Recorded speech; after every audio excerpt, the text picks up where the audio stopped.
జనాభా లెక్కలతో పాటు కుల గణన నిర్వహించాలన్న కేంద్రం నిర్ణయంపై సంగారెడ్డి జిల్లా బీజేపీ శ్రేణులు హర్షం వ్యక్తం చేశాయి. ఈ సందర్భంగా దేశవ్యాప్తంగా కుల గణన నిర్ణయం చారిత్రాత్మకమైనదని BJP MLC Anjireddy, BJP Sangareddy జిల్లా అధ్యక్షురాలు గోదావరి అన్నారు.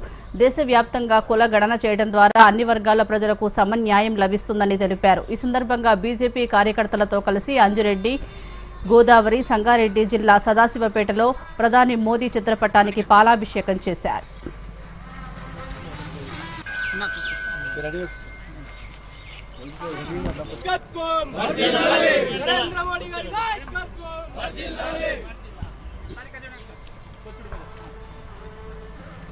నిన్న జరిగిన క్యాబినెట్ మీటింగ్ లో జనగణనతో పాటు కులగణన చేస్తామని కూడా క్యాబినెట్ నిర్ణయం తీసుకోబడ్డది. గత 1947 తర్వాత స్వాతంత్రం వచ్చి ఇప్పటికి ఇన్ని సంవత్సరాలు అయిన తర్వాత మనకు ఎప్పుడు ఏ రోజు కూడా కులగణన జరగలేదు. ఈ కులగణన చేసిన తర్వాత ఇదే కాంగ్రెస్ పార్టీ గొప్పలు చెప్పుకుంటా ఉన్నది.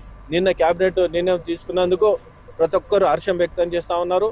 అందుకోసానికి ఈరోజు సాస్పేటలో ఇక్కడ పాలాభిషేకం, సంగారెడ్డి జిల్లాలో సాస్పేట్ మండలంలో పాలాభిషేకం చేయడం జరిగింది. అన్ని కులాలు కూడా చాలా హర్షం వ్యక్తం చేస్తా ఉన్నారు.